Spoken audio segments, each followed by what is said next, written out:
Jangan mimpi. Ini adalah surat dari Home Office Inggris yang menyatakan kalau anak aku yang kedua udah diterima jadi warga negara Inggris. Sementara itu anaknya masih bayi, belum tahu apa-apa. I know the world seems unfair, tapi cukup aku aja yang WNI, anak-anakku jangan. Kita usaha.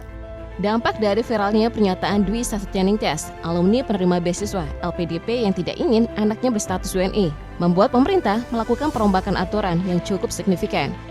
Salah satu langkahnya adalah menampilkan nama alumni LPDP yang melanggar ketentuan.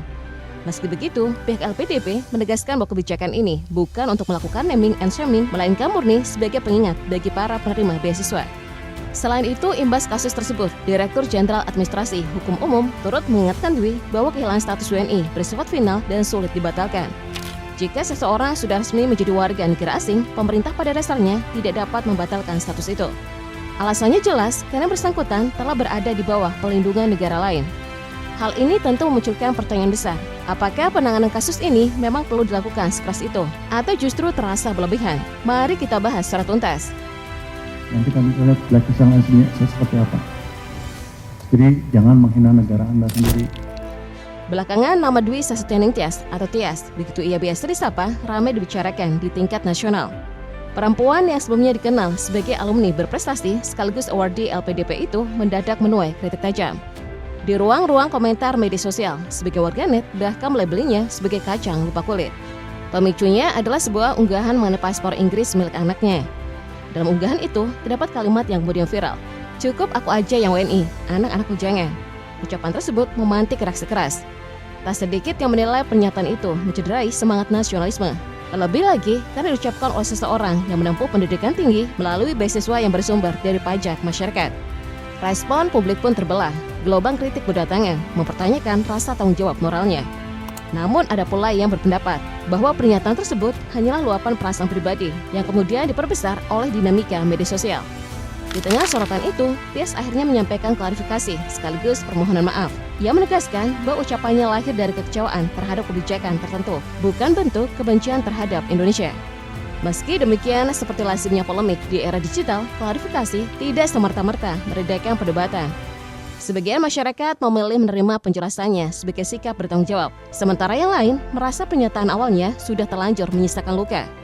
Jika menilik perjalanan akademik dan profesionalnya, Tias memiliki rekam jejak yang tidak sederhana. Ia menyelesaikan studi di Institut Teknologi Bandung, jurusan Teknik Kimia, program yang dikenal menuntut dengan capaian IPK yang solid. Setelah meraih gelar sarjana, ia sempat berkarir di perusahaan multinasional PNG sebelum melanjutkan studi magister di Delft University of Technology, Belanda melalui skema beasiswa LPDP. Fokus penelitiannya pada energi berkelanjutan, terutama model bisnis panas surya bagi desa terpencil di Sumba, sempat mendapat apresiasi. Sekembalinya ke tanah air, ia terlibat aktif dalam isu lingkungan dan kewirausahaan sosial.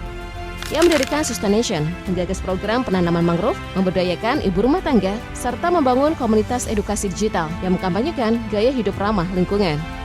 Namun polemik tak berhenti pada perkara paspor semata. Setelah isu itu mencuat, warganet mulai menelusuri unggahan-unggahan lama Tias. Jejak digital yang pernah ia tulis tentang trauma masa kecil dan relasinya dan sang ayah kembali diangkat ke ruang publik. Dalam salah satu lukisannya terdahulu, Tias pernah bercerita soal luka batin yang ia simpan sejak kecil. Ia bahkan mengaku sempat merasa lega ketika ayahnya meninggal karena tak lagi menerima kritik mengenai cara ia mengasuh anak. Pengakuan ini memantik respon beragam. Ada yang menunjukkan empati terhadap kisah inner child yang ia bagikan. Namun ada juga menilai pilihan katanya kurang pantas untuk konsumsi publik. Isu paspor, sentimen nasionalisme, hingga unggahan lama tentang keluarga akhirnya saling bertumpuk. Dampaknya terasa jelas, citra Tias berubah drastis. Dari figur aktivis lingkungan dan alumni berprestasi, ia kini berada di tengah pusaran perdebatan yang mempertanyakan etika, integritas, dan komitmennya terhadap negeri. Sementara itu, anaknya masih bayi, belum tahu apa-apa. I know the world seems unfair, tapi cukup aku aja yang WNI, anak-anakku jangan. Perhatian publik kemudian meluas ke orang-orang terdekatnya. Nama sang suami, Arya Iwantoro, ikut terseret dalam arus sorotan. Bukan semata karena statusnya sebagai pasangan Tias, tetapi juga karena latar pendidikan serta lingkungan keluarganya yang dinilai tak kalah menarik untuk ditelusuri. Arya dikenal memiliki rekam jejak akademik yang kuat. Ia menempuh pendidikan sarjana di Indonesia, lalu melanjutkan studi magister di luar negeri. Perjalanan itu berlanjut hingga jenjang doktoral dengan fokus pada kebijakan, riset terapan, dan pengembangan berbasis data. Konsistensinya di bidang penelitian membawanya berkiprah di lingkungan akademik internasional. Kini Arya tercatat berkarir sebagai senior research consultant di University of Plymouth. Tugasnya mencakup kegiatan riset, konsultasi kebijakan, serta pengembangan proyek berbasis penelitian.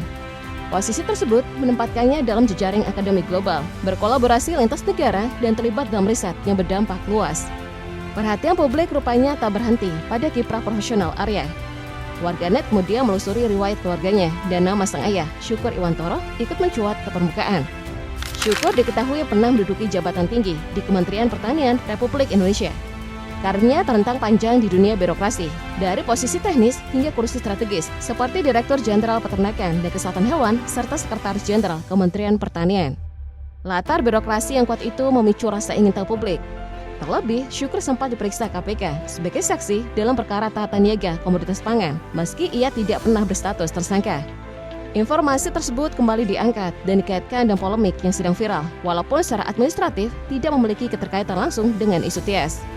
Sebagian orang memandang latar keluarga ini sebagai kontras dengan narasi perjuangan yang sebelumnya tampil di media sosial. Ada mempertanyakan konsistensinya, namun ada pula yang mengingatkan agar tanggung jawab pribadi tidak dicampur adukan dengan rekam jejak profesional anggota keluarga. Di sisi lain, Arya tetap dikenal sebagai akademisi dengan kapasitas riset yang solid. Ia disebut terlibat dalam berbagai proyek yang berkaitan dengan kebijakan dan pembangunan, baik di level internasional maupun yang relevan dengan Indonesia. Namun di zaman ketika informasi bergerak cepat, batas antara ruang privat dan ranah publik semakin kabur. Saat satu isu membesar, lingkang keluarga ikut terdampak. Perbincangan tentang Arya pun bergeser, bukan lagi sebatas karir akademiknya, tetapi juga soal komitmen, kewajiban kontribusi, serta posisi keluarga dalam pusaran polemik nasional yang kian meluas.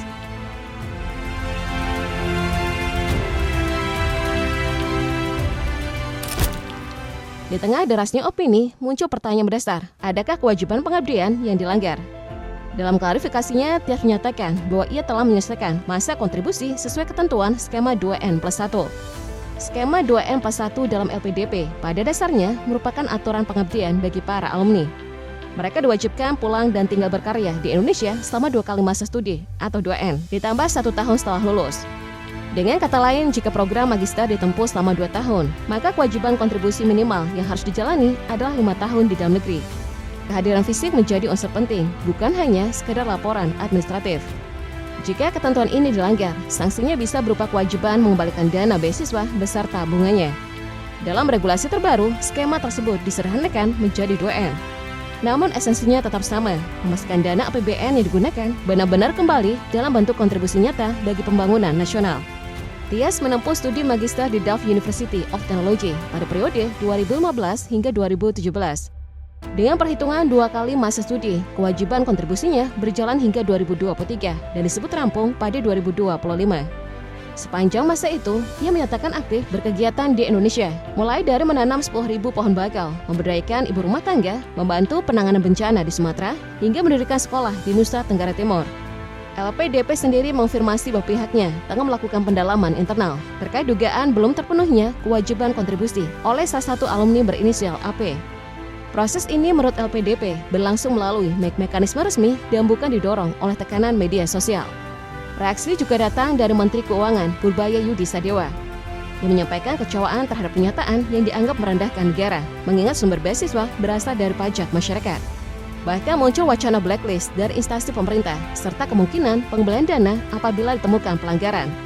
Polemik pun berkembang tak lagi sebatas unggahan di media sosial, melainkan menyentuh aspek kontrak dan potensi konsekuensi hukum. Surat dari Home Office Inggris yang menyatakan kalau anak aku yang kedua udah diterima aja.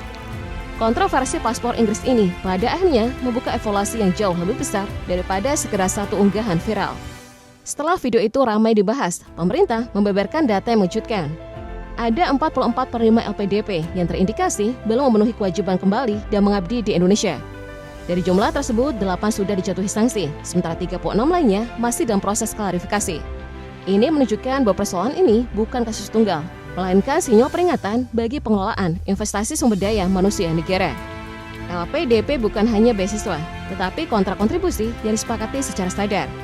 Ada kewajiban pulang, ada masa pengabdian, dan ada konsekuensi pengembalian dana beserta bunga yang melanggar.